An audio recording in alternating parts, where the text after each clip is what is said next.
Today I show you a few reasons why you should not update to the iOS 26 yet, not the beta version at least. You should wait until the official release of iOS 26 is available.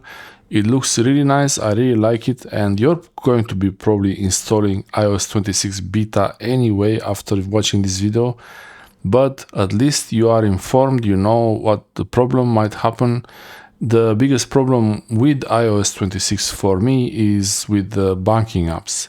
So I have a few apps, and actually most of the apps, they were okay, except for Salt Bank. This one is Romanian bank. It took a bit of time for them to have the app working, but it is actually working now. So before it was getting stuck, it was not moving forward. I'm not gonna open it now. But then the other ones, they're okay. Revolut was perfect from the beginning as always. But there is this one, Bank of Cyprus, it still doesn't work. The app just crashes. It's iOS 26 beta 3. So there are 3 versions of the iOS installed and it's still not working. This one, for example, this one works. So Hellenic Bank works, but not Bank of Cyprus. Revolut works for sure, as always. So a good reason to not update to iOS 26 is some apps, they will not work. You don't really know which apps, and it might be some important apps that you're using. For me, it wasn't such a big deal. I could use the website for this one, and I didn't really need to use this one yet, and they fixed it actually. The Salt Bank app, it's okay now, it's working.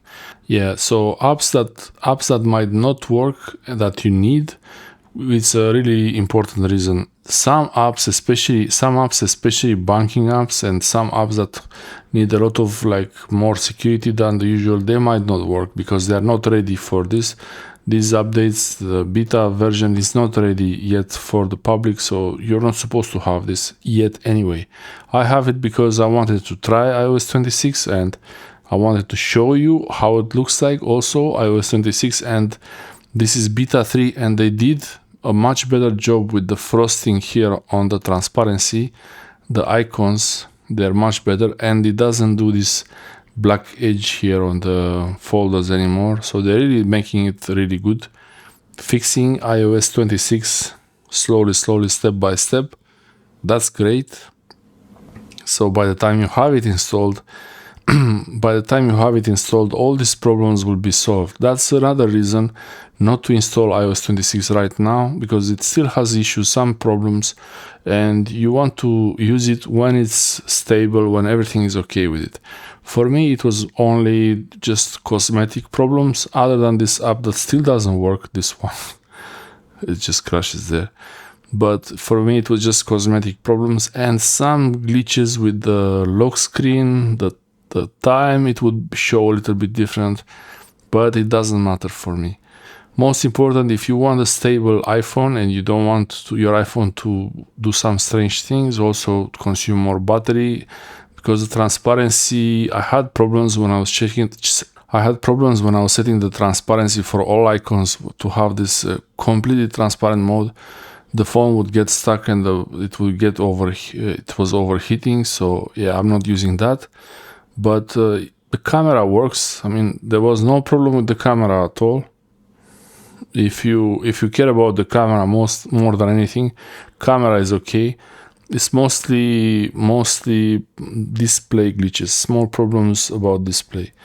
And yeah, I hope I convinced you not to update to iOS 26 yet if you need a really stable iPhone, but if you like to try this, it's actually not a big deal if you can live with some apps not working. Hopefully this helps you. I have a video about how to update to the beta iOS 26. This is beta 3 now, and it's getting much better. And I think it's faster than iOS 18.5.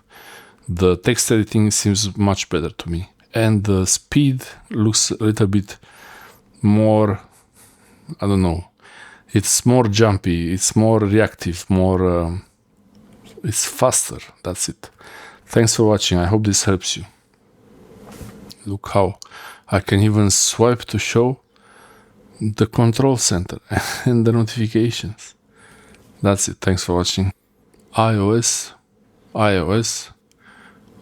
26.